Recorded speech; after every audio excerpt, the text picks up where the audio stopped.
It was Right, about what right. you could do in that environment where you can make a difference because it's Yes. a community that you've grown up in, and you see where need is. You've heard it all your life. Where are the grocery stores? Why are there so many liquor stores? Why aren't there more Come on. playing fields? Why can't Yes. we see more affordable housing and neighborhood parks and things of that nature? Why do we have to have so many crack houses in our neighborhood? And those kind of things sort of, you live around and you recognize that, there are answers to these questions. And at Yes. some point, you will either be one who will say, why isn't someone else doing this? Or you'll try to find your place to be part of activating and being part of solutions and being intentional about bringing change to community. And that's what's kept I, me I here for love it. 35 years.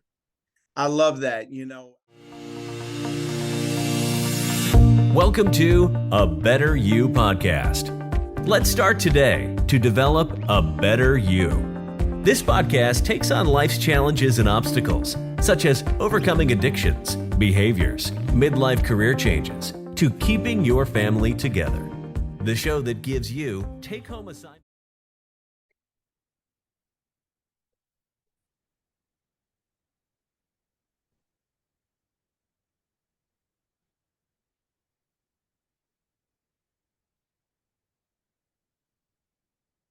Five, four, three, two, one. Welcome to the ABU Genius Lab, a Better You platform. This is the platform where I help people do better in life, relationships, business, and finances. My assignment, as most of you know, is to challenge people to change, grow, and evolve into the individuals that they were created to be. This is the place where I also interview people who are winning on their mountain and want to see other people win in life. And so I'm so honored today to have this very special guest. My guest today is one of our state leaders. In 2012, he was elected to the Assembly, bringing the legislature a lifetime of experience in public service and business from the many years that he spent on the council of the city of Pasadena, as well as the Burbank-Glendale-Pasadena Airport Authority. And while in office, as he's been in office for some time now, so proud of him, Assemblymember Chris Holden has championed efforts through his legislation and the budget process to improve education outcomes, provide social and racial justice, protect public health, and save developmental disability service providers, which is so important to our community.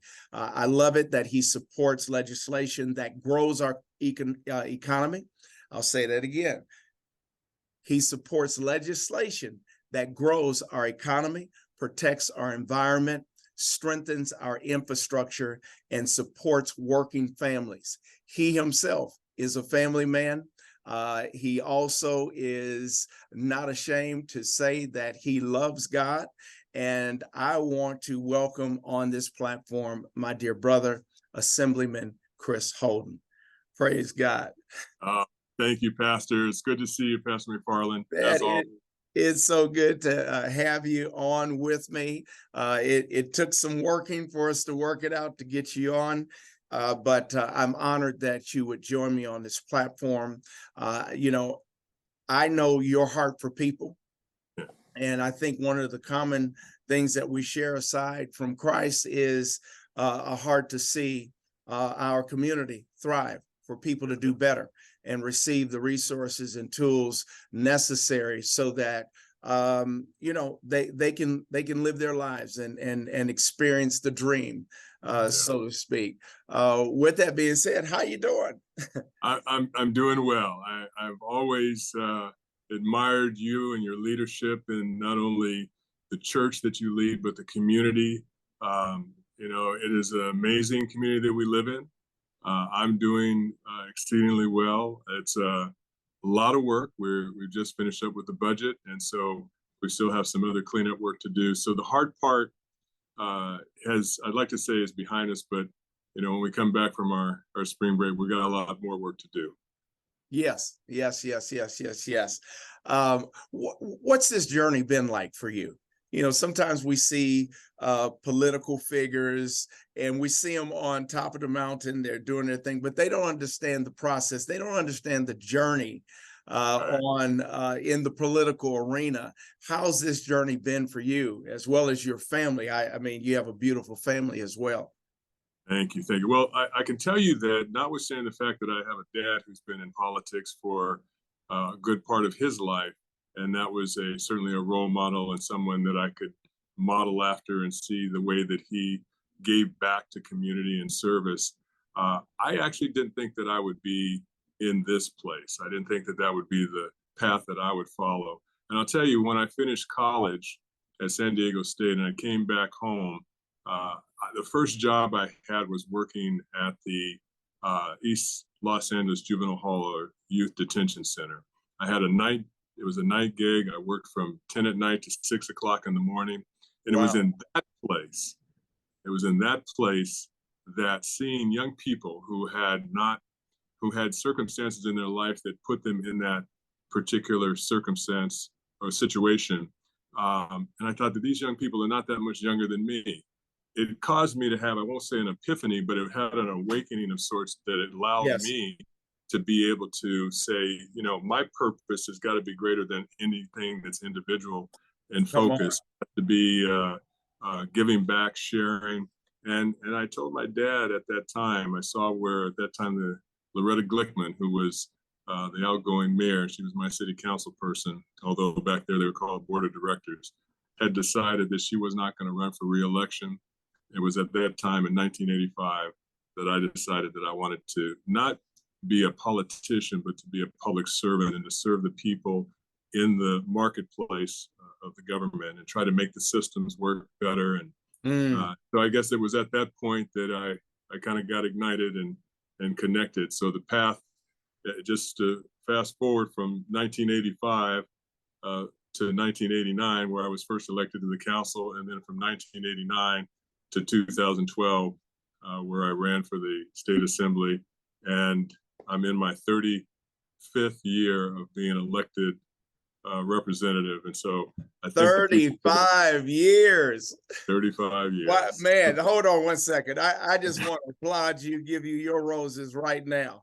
Because, you know, that arena, that I call it a mountain, you know, yeah. The mountain of politics. That's not an easy mountain. You know, some people think working an everyday job, you know, at JPL or you know, the local, you know, retail store is hard. That's a whole nother mountain right there. It is. I just thank God because he showed me it as a calling. It's not, I never saw it as a job. It was something that, because quite frankly, it's a hard job, as you pointed out. Can I stop you 1 second? Because you just said something that people need to hear again, because they need to catch it, they need to get it and gain a revelation of it. And you said, I see it as a calling. You don't see it as a job, you see it as a calling. And I call, you know, I kind of call it the backside of the mountain. You were on the backside of the mountain working that job, you know, had no aspirations to be in politics. And in that moment, you saw your purpose because you saw a need. Yes. And that's where the calling came into play to start to navigate your journey to be where you are today. Yeah, and you know, sometimes, because you know what they say, be careful what you ask for, but when you also know that you're discovering something about yourself in every moment of your life, and if you're paying attention and dialed into it, this was an area where I thought, you know, it's not about the money, because the council members in Pasadena get paid anything. It was about what you could do in that environment where you can make a difference, because it's a community that you've grown up in and you see where need is. You've heard it all your life. Where are the grocery stores? Why are there so many liquor stores? Why aren't there more playing fields? Why can't we see more affordable housing and neighborhood parks and things of that nature? And why do we have to have so many crack houses in our neighborhood? And those kind of things, sort of, you know, you live around and you recognize that there are answers to these questions. And at Yes. some point, you will either be one who will say, why isn't someone else doing this? Or you'll try to find your place to be part of activating and being part of solutions and being intentional about bringing change to community. And that's what's kept me I here for love it. 35 years. I love that. I am a believer of you will either be a part of the problem or you'll be a part of the solution. Yeah. And then you have those who just stand by and do nothing, which That's right. makes them a part of the problem. That's right. And so, with that, what are some of the most important issues you're dealing with today? I know that you have had a hand in passing legislation when it comes to public health. I mean, even water. I don't know how many people realize that, but energy, social justice, education. What are you focused on right now? What's on the table right now? Well, it's interesting because I think that the issue that will kind of be what we'll all be focusing on for a while now is addressing the issue of affordability in housing and the homelessness crisis and all the different dynamics that make up why people find themselves in a condition of being unhoused. What kind of services beyond just building homes for people can you provide to make sure that they are getting the fullness of support? You see people who are unhoused because they may be just out of prison. They may be dealing with mental illness. They may be just lost a job. It could be a student, who can't afford to afford a place to stay while trying to get their education. And so there's a myriad of different categories that people find themselves in. And I think that so there's no one size fits all. And also comes down to a shared commitment that a community at large starts to buy into. These are circumstances that prick at our conscience, at our comfort. Nobody's comfortable seeing someone unhoused, but they have a survival instinct within them too, and that is to make sure that they create a home, even if it's under a bridge, to try to find their way. And I think that's where, as a community, we have to make some shared sacrifices to address where and how we build housing, what kind of medical support is out there for those who are in need of that, job training that can be made available for those who need that, jobs that need to be created, affordable housing. Those are policies that policymakers will have to continue to make. But what has to happen is a general community has to have buy-in to those solutions as well. And it's very easy to say, not over here, but do it over there. Over there. Yeah. And in a minute, you've run out of over theirs. And it is so it's a combined effort. So I think that that's going to be something that's going to be an ongoing commitment at not only all levels of government, but nonprofits, community-based organizations, faith community, working together to come up with a holistic solution. I think we're putting money in the right place, but it's not all about money. Right. It's interesting with that thought right there. It's not all about money. And you said something that's about community. And, I believe that people buy in different ways. And I don't think our people, and when I say our people, maybe the Black and brown community, don't understand that it's bigger than buying in and saying, okay, I like that vision.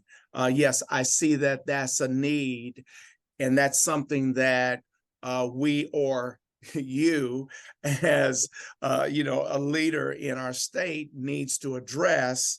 You have another group that says, okay, I believe in it. I know that that's an issue, and I'm going to donate money. I'm going to sow a seed to help with the initiative. And then there is the individuals who help put their hand to the plow. And I think that's where I believe that's where we may be missing it at, because we as a community place the onus on the politicians to say, what are you going to do for us? And, you know, it's on you to make it happen. Share with us how the community, share with us how the community can be more active, proactive with supporting politicians, individuals like yourself, who we know have our best interests at heart, and supporting you. How can we do a better job of that? Well, I can say this, that during my time on the city council, it was always creating an opportunity for the community to be engaged, to bring them into the conversation. But it's also, I've noticed over the years, it's very important to show up when key decisions are being made, to make sure that the voice is being heard. The times that I saw the most change amongst policymakers who maybe had a different point of view about what a solution looked like, or thought resources needed to be put into pot A and not pot B. And then we're trying to say, but if you don't invest and you don't put resources where the greatest need is, then there will be continuous poverty that will stack on top of itself, and it becomes a mindset. And so we had to sort of go through a process where community pretty much did a lot of showing up when we needed them to, even on legislation. And I'm not in a city council where I can be easily accessed on any given day, but to be able, my responsibility, to come back and share with community the dynamics that we're dealing with, and then encourage them to weigh in with other folks and organizations. There's nonprofit organizations, faith-based organizations that can also collaborate with other faith-based organizations, that then a larger voice representing a groundswell of people. So it really is a movement, if you will, of a voice that sometimes is not always heard. And even for me, as I take that message into the legislative process and try to come up with legislation that addresses those needs. Take solitary confinement as an example. For those who are incarcerated, California has a system right now where solitary confinement on the world stage of human rights is viewed as torture. So we have to make changes to how the criminal justice system is set up, to where who's getting put into solitary confinement. Right now, pregnant women can be put into solitary confinement. Those with developmental disabilities can be put into solitary confinement. Youth and seniors can be put into solitary confinement. Wow. And that goes against what they call the Mandela rules that govern what is appropriate use of how people can be separated within a prison system, and what then is considered torture. We're in the process of trying to change that now with legislation, just as an example of what kind of, and we get support from all over the country. People who are saying California can make a difference here, and we're looking forward to being a part of that. And that's a voice that's representing, those are voices that represent many voices, and some of them not even sure how to connect. So to answer your question, I think it's really just, it's imperative that that people stay educated and informed, stay connected, read, understand what issues are going on around us, vote, because voting is, you know, sometimes a missed part for some, but being able to have a stake, because it's easy to complain, as you said earlier, but if you don't vote and you don't then have a voice in being able to say, here's who I align myself with, here's what my values are, and I want a person like that to represent me, then that gives you greater confidence that you can trust that your issues are going to be represented on behalf of your community. So I think that those are some of the key things that I would focus in on. Awesome. Staying informed and voting. Okay. It's interesting. I took a peek at your dad's Facebook page, and I thought it was interesting. He's 90, what now? 94. He just turned 94. 94 years old. Yeah, we were together, and you made that announcement this earlier this month for Juneteenth, and I noticed on his page he was encouraging people to vote, and I said, right. Here is a gentleman who has a heart for the community, for his people, if I may add that. And at 94 years old, 93, he's saying, vote. Yeah. Vote. Yeah. Your vote is your voice. And although it may appear as if our vote is not our voice, or shall I say, we're not being heard. Right. We can be heard through a vote, as That's well as I believe sending in letters and communicating with, our representatives in our various states and cities, and more important, I think, also connecting with just our circles. Maybe, my circle is only 10 people. Your circle is 100. Somebody else has a circle of 25. But saying, hey, circle, tribe, community, we need to put our vote in. We need we need them to hear our voice on this particular matter. As you were sharing about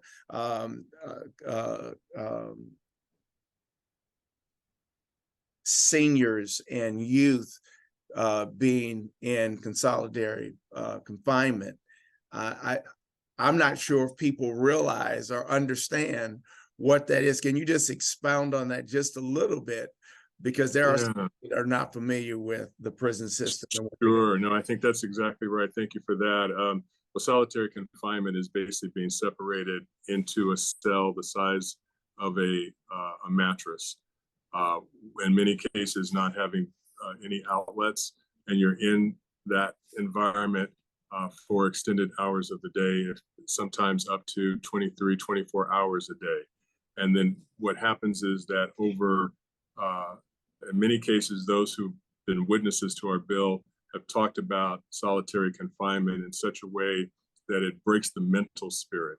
It breaks down the spirit, the soul, and also the mind, the psyche, because you end up talking to yourself just because you need to have conversations with someone.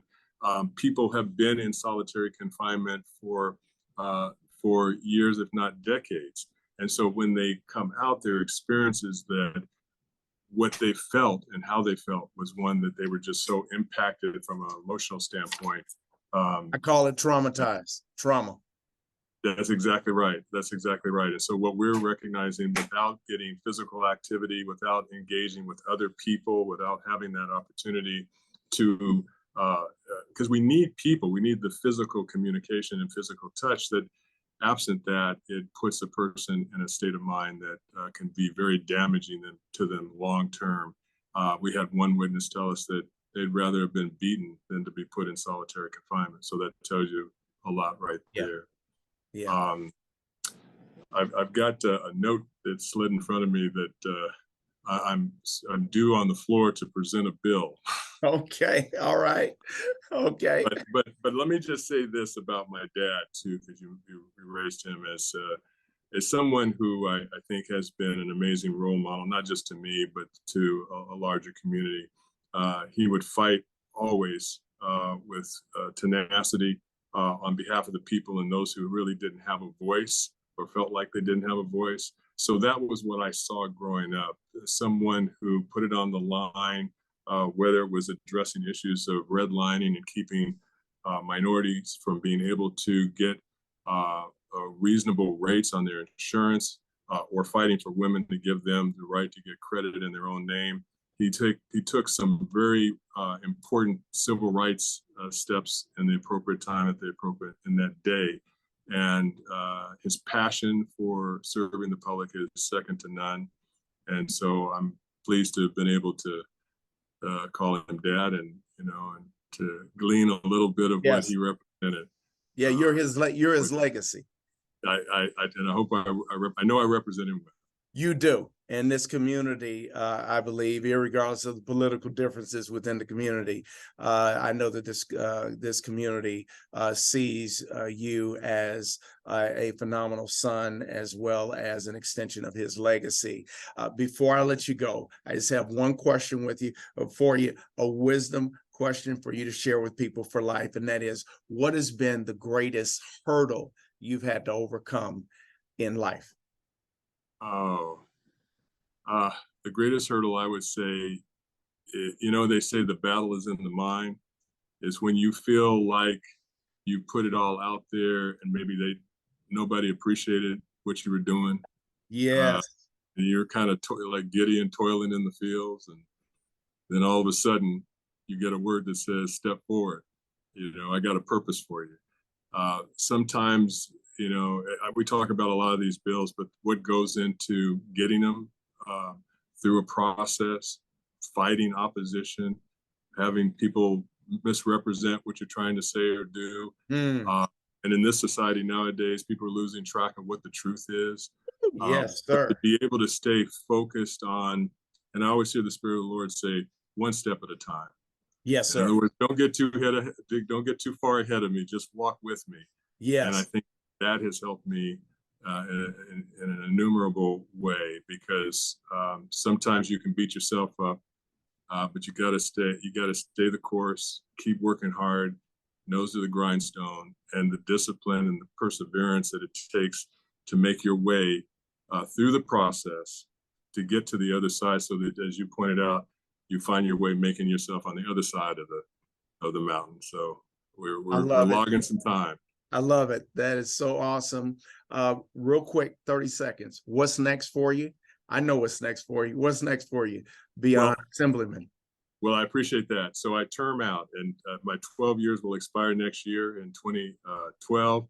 And as I make my way— No, not in 2012, in 2024, right? I'm sorry, 2024. Okay. Yeah. My 12 years is in the legislature is coming to an end, and I've decided to run for LA County Board of Supervisors. It provides me an opportunity to serve again at the local level, to bring the experience of city government, the 24 years on the council and 12 in the legislature, together to bring, I think, a different kind of thinking outside the box, legislative experience to try to address some of these very pervasive problems that are hitting the ground right at the county level. I think I can be of value added, and I'm looking forward to touching bases with as many people as I can and encourage them to support me in that effort. 36 years of service, and God says I still got a plan for you. Awesome. I love it. Thank you, sir. Assemblyman Chris Holden. God bless you. Continue to walk by faith and not by sight as you serve the people of this great state. Until the next time, have a blessed day. I know you got to get back to work. Yes. God bless. Bye-bye. Bye-bye.